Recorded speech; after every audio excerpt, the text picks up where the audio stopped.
الله من الشيطان الرجيم يا أيها الذين آمنوا إذا قمتم إلى الصلاة فاغسلوا وجوهكم وأيديكم إلى المرافق وامسحوا برؤوسكم وأرجلكم إلى الكعبين صدق الله مولانا العظيم الصلاة والسلام عليك يا سيدي يا رسول الله وعلى آلك وصحابك يا سيدي حبيب اللہ اللہ جل وعلا کے فضل و کرم سے جامع تدریس قرآن میں ہفتہ وار بزم علم و ادب کا انعقاد ہوتا ہے۔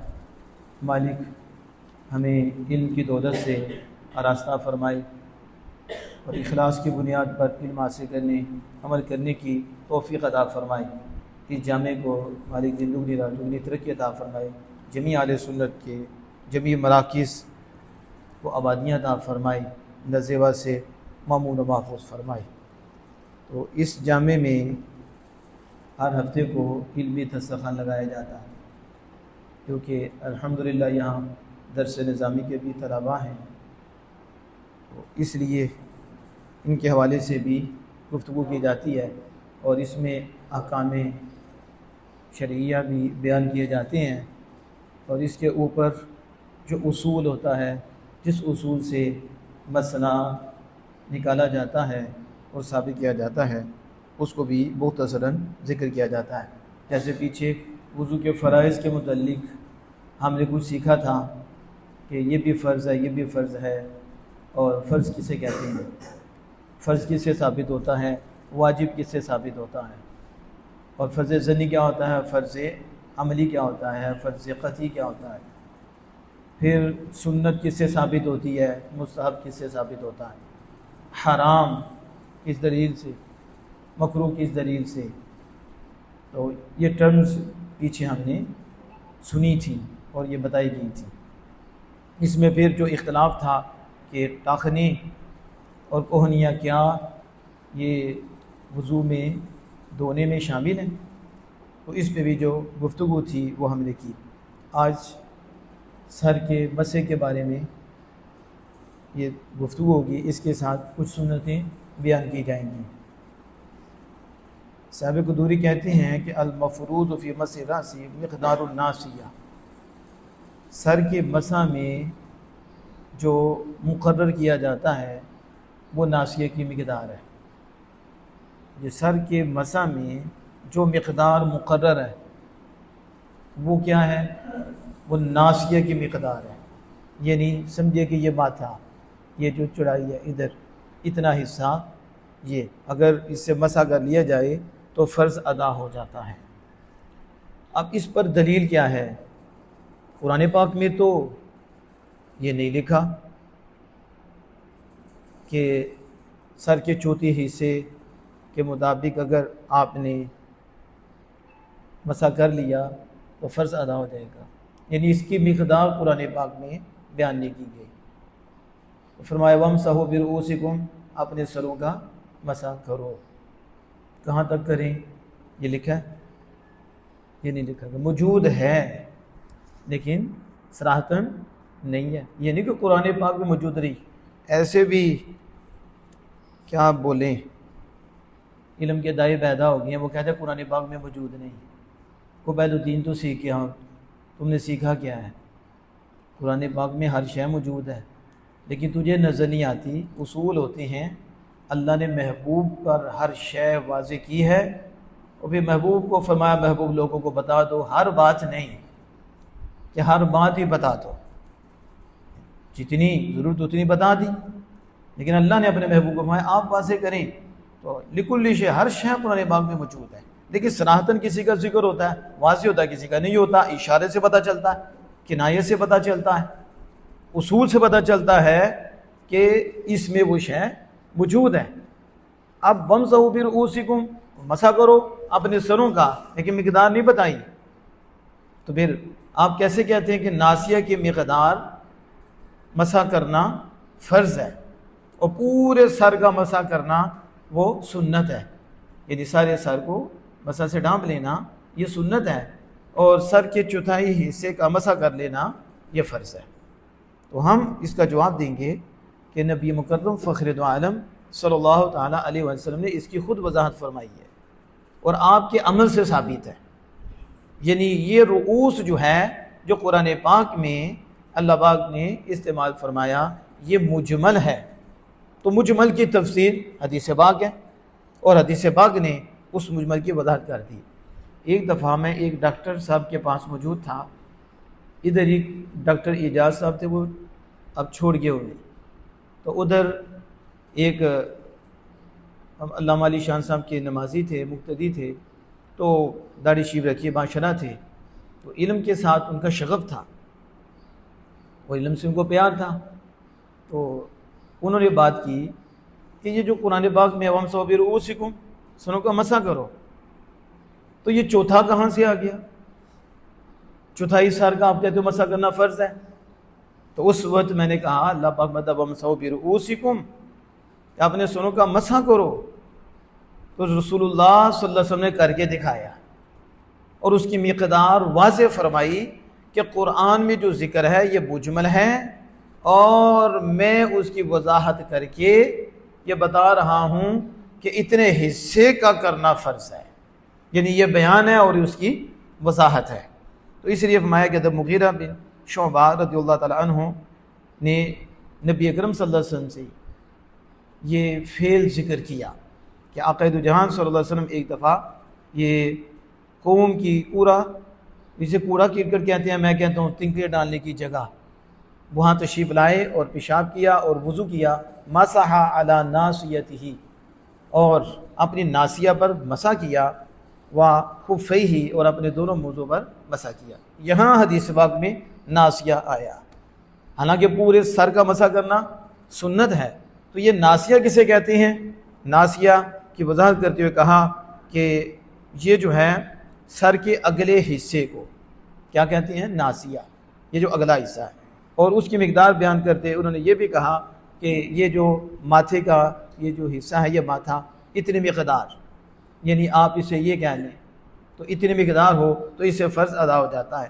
اب اس حدیث پاک نے اس کو واضح کر دیا، جبکہ دوسرے ائمہ جو ہیں وہ مختلف ہیں، ان کے ہاں پورے سر کا مسح بھی ہے، فرض ہے، یعنی امام مالک رضی اللہ تعالیٰ کے نزدیک سارے سر کا مسح کرنا ہے۔ ان کی دلیل کیا ہے؟ وہ کہتے ہیں بعض زائدہ ہے، یعنی یہ جو علماء پہ بولتے ہیں انہوں نے گرامر سیکھی نہیں، ان کو پتہ ہی نہیں، وہ بھی عربی اصول کے مطابق بات کر رہے ہیں کہ با زائدہ ہے تو پھر سارے سر کا مسح کرنا ہے۔ وہ بھی ہیں جو کہتے ہیں با تبعید کے لیے ہیں، یعنی بعض سر کا مسح کرنا ہے، تو ہم نہ با تبعید کی بات کر رہے ہیں، نہ ابھی ہم اس کی با کے متعلق کرنے کہ یہ زائد ہے، ہم یہ بات کر رہے ہیں کہ وضاحت کرنے والے رسول اکرم ہیں، اور اللہ پاک نے فرمایا ہے کہ ہم نے قرآن محبوب پہ اتارا ہے، اور روشن بیان محبوب پہ بیان کرنے والا میں ہوں، اور میں نے بیان اپنے محبوب پہ کیا ہے، اور محبوب آپ اس کی وضاحت کر دیں۔ تو جب رسول اکرم صلی اللہ علیہ وسلم کا فرمان آ گیا، آپ کا امن آ گیا، آپ نے خود چوتھے حصے کا مسح کر کے بتا دیا ہے جو قرآن میں ذکر ہے، وہ چوتھے حصے کا مسح کرنا وہ فرض ہیں، باقی سارے سر کا ڈانپنا یہ سنت ہے۔ اس کی آپ کو سمجھ آ گئی؟ پھر مزید آگے جو آپ کو بتایا تھا کہ سنت یہ بھی ہے، سنت یہ بھی ہے، ایک سنت ہے مضمضہ، مضمضہ کلی کرنا، والاستنشاق، اور ناک میں پانی ڈالنا، مسح الاذنین، اور دونوں کانوں کا مسح کرنا، وتخلیل اللحیۃ، داڑھی شریف کا خلال کرنا، والاصابع، اور انگلیوں کا بھی خلال کرنا، وتکرار الغسل الی الثلاث، اور دھونے کو 3 مرتبہ کرنا، یعنی 3 تک دھونے کا تکرار ہے، یعنی دھونا 3 بار، جس اس کو دھونا ہے تو وہ کتنی مرتبہ؟ 3 مرتبہ دھونا سنت ہے۔ اب مضمضہ اور استنشاق ہما سنتان مؤکدان، یہ دونوں سنتان مؤکدتان، یہ دونوں سنتیں ہیں لیکن سنت مؤکدہ ہیں۔ کون سی سنت ہیں؟ اور آپ کے سنت مؤکدہ کی تعریف بھی بتائی تھی، سنت مؤکدہ کا حکم بھی بتایا تھا، 1-2 دفعہ ہو جائے، بلا وجہ ہی ہو جائے تو عتاب ہے، اور بار بار اسے چھوڑا جائے، عادت بنا لی جائے تو پھر یہ گناہ گار ہے، یعنی وہ گناہ صغیرہ بن جاتا ہے۔ تو یہ دونوں سنتیں مؤکدہ ہیں، لیکن امام مالک علیہ رحمہ کے نزدیک دونوں ہی فرض ہیں۔ قال بالغ فردان، امام مالک نے کیا کہا؟ دونوں فرض ہیں۔ آپ دیکھو مضمضہ استنشاق عبارت ایسے تو نہیں پڑھی جاتی، ہما کا مرجع دیکھنا پڑے گا، تو پیچھے 2 ہی ہیں، مضمضہ اور استنشاق، اس لیے ضمیر ہما کی آئی کہ وہ دونوں کیا ہیں؟ سنتان۔ تو یہ مبتدا خبر بن گیا. آگے سنت کی صفت بیان ہوگی. سنت غیر موقع بھی ہوتی ہے. فصل آ گئی ہے. اب آپ کو فصل کی تعریف نہیں پوچھتے. فصل آ گئی ہے تو فصل تو فرق کر دیتی ہے, تو فیصلہ کیا کرتا ہے؟ تو ہمیں فرق کر دیتا. یہاں بھی فرق ہے. اگر نہ ہوتا سنتان ہوتا تو پھر تو یہ احتمال تھا کہ سنت غیر موقع ہو. سنت موقع ہو تو کہاں سنتانی موقعتانی, کہ وہ دونوں ہی سنت موقع ہیں. اور امام مالک علیہ رحمہ نے کہا کہ فردان, یہ دونوں فرض ہیں. وَالسُّنَّةُ أَن يُمَدْمِدَ ثَلَاثًا, سنت کیا ہے؟ 3 مرتبہ کلی کرے. یاخذ کل مرۃ ماء جدیدا, ہر مرتبہ نیا پانی لے. کیا کریں؟ یہ نہیں کہ اتنا پانی لیا ایک چلو, تھوڑا سا منہ میں ڈالا, پھر کلی کی, پھر اسی کو تھوڑا سا ڈالا. جیسے اس نے جو ہے نا خرید کے پانی رکھا ہوا ہے, ٹھیک ہے. ویسے تو ہمارے ہاں تو اسراف بھی بڑا ہوتا ہے پانی کا, اور کھانے پینے بھی ہم بہت کچھ کرتے ہیں. تو اب نہیں کہ آپ ایک ہی چلو پانی لیں, وہ ضرورت ہو تو سمجھ آتی کہ پانی بہت تھوڑا ہے. یہاں تو نہیں نا. اب وہ پانی لے گا ایک مرتبہ تو اس سے کلی کرے گا, دوبارہ پھر نیا پانی لے گا, دوبارہ پھر نیا پانی لے گا. ہر مرتبہ جدید پانی لے, یہ سنت ہے. اور پھر ناک میں بھی جو ہی پانی ڈالے 3 مرتبہ, یعنی ہر مرتبہ نیا پانی لے. مبالغہ ان دونوں میں سنت ہے. کیا ہے؟ ایک کلی کرنا کتنی مرتبہ؟ 3 مرتبہ, ہر مرتبہ نیا پانی, اور ناک میں بھی پانی ڈالنا کتنی مرتبہ, اور ہر مرتبہ, یہ ایک سنت ہے. اور دوسری سنت کیا ہے؟ مبالغہ. کیا کرنا؟ مبالغہ. وہ مبالغہ تو ہم نے کرنا سیکھا ہے نا, ٹھیک ہے. ہم کسی کے پاس بیٹھے ہوئے تھے, بولا کہ ایک بندے, تو انہوں نے ایک بات بتائی کہ انہوں نے کہا مجھے فلاں نے کہا کہ ان کی سیرت لکھیں. تو میں نے ان کو کہا سیرت النبی صلی اللہ علیہ وسلم کافی ہے. کیا کہا؟ سیرت النبی صلی اللہ علیہ وسلم کافی ہے. تو انہوں نے کہا کہ اولیاء اعظام کی سیرت لکھی گئی ہے. تو کہتے ہیں میں نے پھر ان کو کہا آپ لکھ لیں. کیا کریں؟ آپ لکھیں, لیکن مبالغہ نہیں. اس میں 2 صورتیں ہوتی ہیں. یا لکھنے والا مبالغہ کرتا ہے, حالانکہ وہ فوت ہونے والا اس قابل نہیں تھا, لیکن یہ ظاہر کرتا ہے کہ وہ اس قابل تھا, اور جھوٹ اس میں لکھتا ہے. اگر وہ سچ لکھنے والا ہے تو لکھوانے والے جھوٹ لکھوا دیتے ہیں. یعنی 2 ہاتھ سے حال ہی نہیں, یا خود مبالغہ کرے گا یا لکھوانے والے کرے گا, تو بچے گا کیسے؟ سمجھ آ گئی؟ تو مبالغہ سمجھ گئے آپ, چیز تھوڑی ہوتی ہے ہم اسے بڑھا دیتے, ٹھیک ہے. بڑھانے کا مطلب ہے کہ قاری وقاص صاحب ابھی مراقبے میں عرش پہ پہنچے ہوئے ہیں, بڑھانا ہی ہے نا, کوئی مسئلہ ہے اس میں؟ سمجھ آئیے کہ نہیں؟ جو عقیدت ہو جاتی ہے, ہمارا حال ہی یہ ہے کہ ہم نے تو پھر تھوک بھی پھینکا ہو, کسی نے ہم نے کہنا وہ ہیرا بن گیا تھا. کیا بن گیا تھا؟ لیکن ہے تھوک ہی ہے, لیکن ہم نے ہیرا بنا دیا. مبالغہ, زیادتی کرنا. کیا کرنا؟ زیادتی کرنا. تو یہ مبالغہ وہ نہیں ہے, لیکن ویسے میں سمجھا رہا تھا. لغوی معنی تو آتا ہے نا زیادتی کرنا. تو ہمارے ہاں یہ بندہ فوت ہو جاتا ہے نا, کہتا ہے بڑا ہی اچھا تھا. کیا؟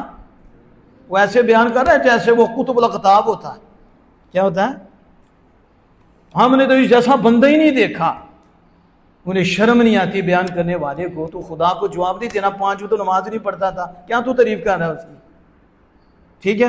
قرآن پتہ نہیں اس نے پڑھا کہ نہیں پڑھا, اور باقی جو احکام شرعی ہیں اس نے سیکھے ہیں کہ نہیں سیکھے, جو اس پہ لازم و ضروری تھے. اور تم اس پر ٹھیک ہے اس کے عیب بیان نہیں کرنے, لیکن یہ بات بھی نہ کرو کہ وہ بے مثل و بے مثال تھا, وہ تو بڑا ہی متقی پرہیزگار تھا. کیا پیسے کے لیے کر رہے ہو کہ جس کا فوت ہونے والا ہے وہ کچھ نواز دے گا, اس کے ہاں قدر بڑھ جائے گی, یا نوٹوں کی بارش ہو جائے گی, ٹھیک ہے, اور پھر اندر خارش ہو جائے گی. سمجھ آ رہی ہے؟ یہ نہیں, اس طرح جھوٹ بولے جاتے ہیں. آپ اگلے کی جو اوصاف ہیں وہ بیان کریں, جو اس کے ہیں. جو نہیں, آپ کو کیا ضرورت ہے عیب بیان کرنے کے؟ بس ٹھیک ہے, جتنے ہیں بیان کر دیے. یہ وہ نماز پڑھتے تھے, سبحان اللہ, اچھا وصف کا بیان کر دیا. لوگوں کی خدمت کرتے تھے, علماء کی خدمت کرتے تھے, یہ کر دیا. لیکن ہم نے دیکھا ختموں پہ بھی